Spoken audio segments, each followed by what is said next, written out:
Hi guys, so I just finished watching Big Brother 13 and here's the review. So, I had heard going into this season that this season was pretty controversial, that a lot of people viewed the house guests as not really likable, constantly at each other's throats, and a winner that they all hated, and I think I recall a bit where I was spoiled the winner of this season. I forgot it enough while I was watching the season to get what I feel like would have been my what's the public term? Well, notified reactions, yeah.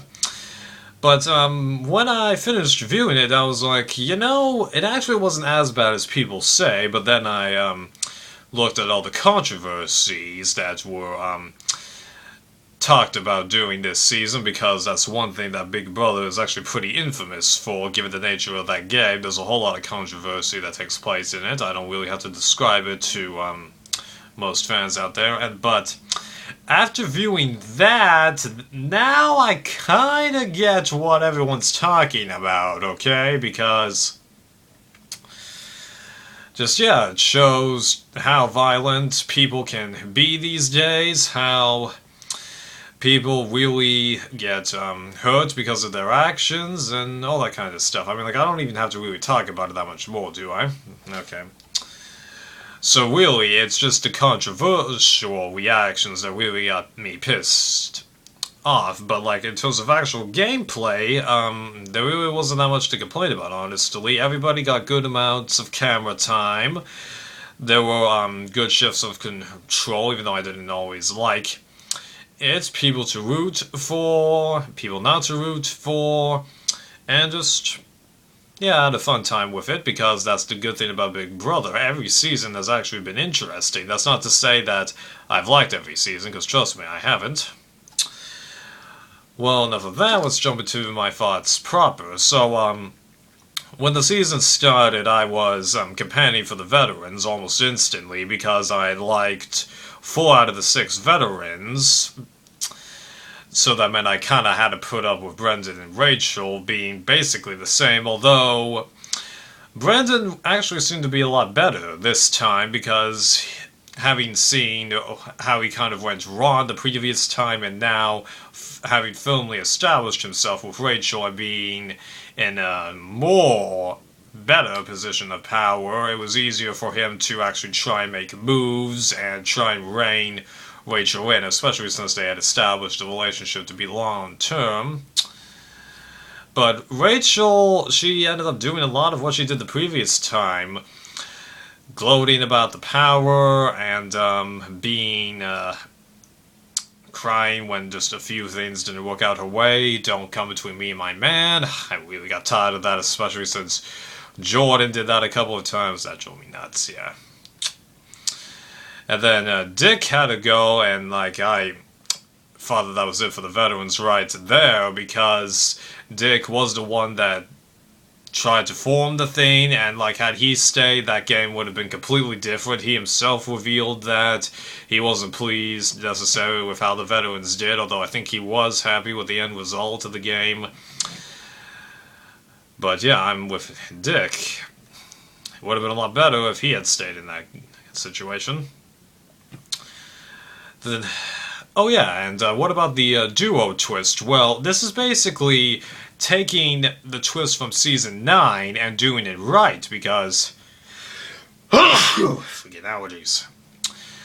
I mean, like, sure, you're still like nominated as a pair, but you still have your individual vote, and you can, for the most part, compete as individuals. So it was a lot better. Now that Golden Key theme, well, that does kind of make sense, because how can you nominate a single individual and then a duo? So yeah, that had to be done. Okay, so then everything before the final 9, I can't really comment on that much more.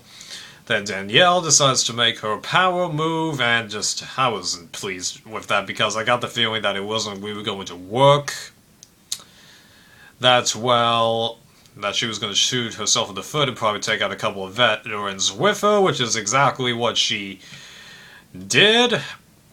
And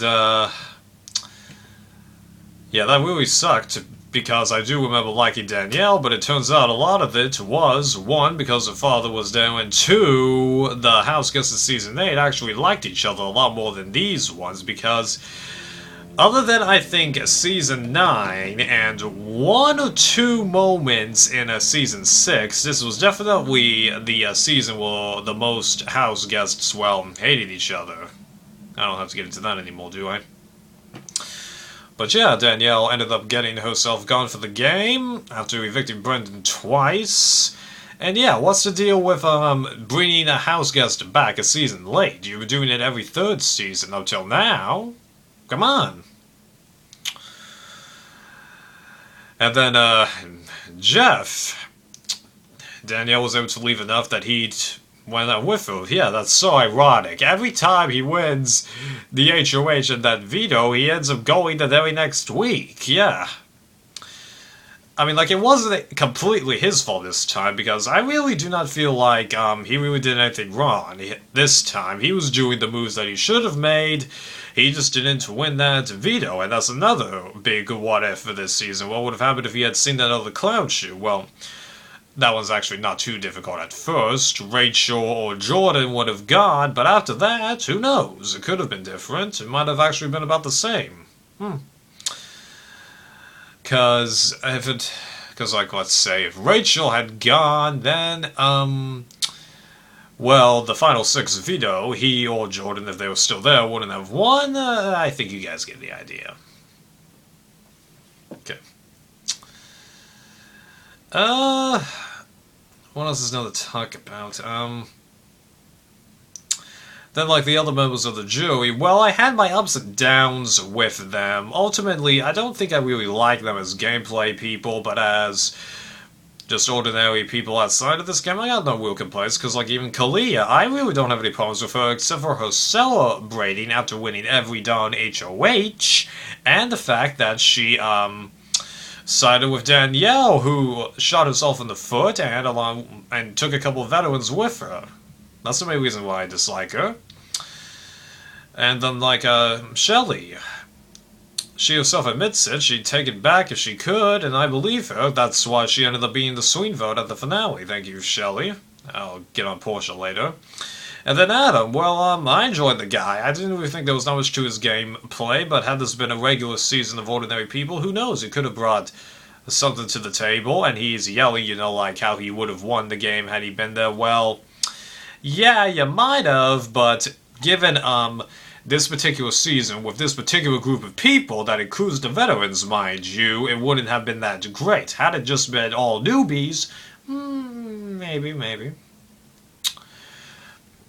And then let's talk about Portia real fast. So, like, I didn't really want her to win for most of the season because she was on the side I didn't like her, but I have to admit, even though she really didn't do that much in the game, I do for the most part agree with Jeff's statement that she didn't really do that much playing except for the first round and then all the way until after Jeff was gone, but she did try and bring something to the table. Basically, I think the thing that got her was not necessarily the duo twist, but the fact that the veterans were there. Simple as that. Oh yeah, I forgot about Jordan. Well, how I felt about her for Season 11 was kind of reaffirmed, although she did try, you know, in formulations, was a lot more active, although I think that's maybe because, as a veteran, you were going to get more camera time anyway. And I was sorry to see her go, but Jordan herself admitted her flaws. She can't really win competitions, isn't the best strategy making. Oh, she tries to, let me tell you, but she relies on the fact that there's other people with her. Even though I think she does better than most people in that position, okay? And then Rachel winning. Okay, so at the beginning of the season, I didn't like her. Then once you get to the jury phase, she got a little better because, yeah, she's in a fight to stay alive again, but it's for different reasons. It wasn't so much she distanced herself from the house like she did in Season 12. It was more like the house pushed her away almost, because Jeff and Jordan, they kind of were pushing her away when it was the back and forth control between her and Jordan being HOH, even though a little bit of that was Danielle trying to pitch them against each other. Yeah, thanks, Danielle. But, she got better, trying to stay alive, and this time she stated, oh, it's not like this house is full of bitches, I'm gonna kill them, it's, I'm gonna fight to stay alive, and I need to do whatever I can to stick with this, so...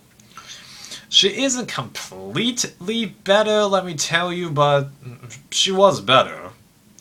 It's a little trickier for me to call her better, because, this is a more recent season of Big Brother, and, Big Brother really hasn't brought that many returning players to the game up until this point, because there was just Big Brother All-Stars where everybody there was major. Then there was Jesse, but I don't really think he counts since he was booted before the jury and it was one returning vessel. Then there's this season and then there's next season. That's one of the few spoilers I've had about Big Brother.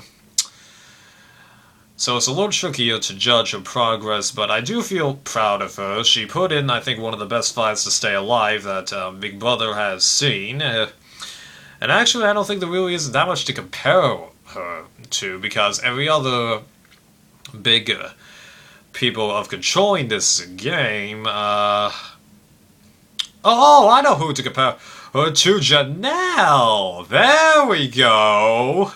Yeah. It's basically those two in their fights to stay alive. Jerry doesn't count. Dan and Memphis gave him a couple of free passes, okay? Right. But still, though, good job to you. And I was rooting for you for quite a few episodes, even though, like I said, I had seen a spoil that stated that she had won, but nonetheless, I found myself rooting for her, okay? But there are a couple of other things that I need to get into now, namely the several controversies. So first of all, that bringing back the duo bit for Pandora's Box. The moment I saw that, I knew that this was where the naysayers of reality TV would jump on the bandwagon of stating that reality TV is rigged. And let me tell you, like with that guinea pig question in Season 9, this definitely seems like one of the most suspicious moments of a reality show having that kind of problem. Then there was Shelly evicting Jeff. Well, I hated that she did that, but it's a gameplay move, and I guess she had reason for it. I honestly can't totally tell. But yeah, all those people going after her, it's a decision, okay? People have gone against alliances before and stuff like that. I mean, for crying out loud, Will burned tons of people, Dan burned tons of people. Do you see people complaining about that? Huh? Sheesh. And then there was Jeff's Albus Dumbledore comment. Well, I actually did hear that when I was watching one of the episodes. I think they showed a tad bit of the conversation. I didn't think anything of it, but after looking at how he reacted to the event, yeah, Jeff, you, yeah, I'm thinking a little bit less of you because of that, and, I'm amazed that you actually, actually, never mind, I don't have evidence for that. I'm not gonna tell you what I just realized in my mind. I think you can kinda get it. I shouldn't go with that, okay. Well. But, yeah, after seeing that, Jeff lost a little bit of my likability towards him. And this time, him getting America's favorite house guest, what's the reason for it? I mean, like, I'd argue this with pretty much everybody. And like I said at the start of this thing, this is definitely the closest season where we've seen everybody try and kill each other. So ultimately, I did like the season, I enjoyed it, but it's definitely got flaws in it. It's worse than 2, definitely. It has more flaws than 4. It's definitely better than 9, and I'm tempted to say that it's better than 6 because it was a little easier for me to read the people, but at the same time, based on what I've been saying in this video, that the contestants were really right at each other, and,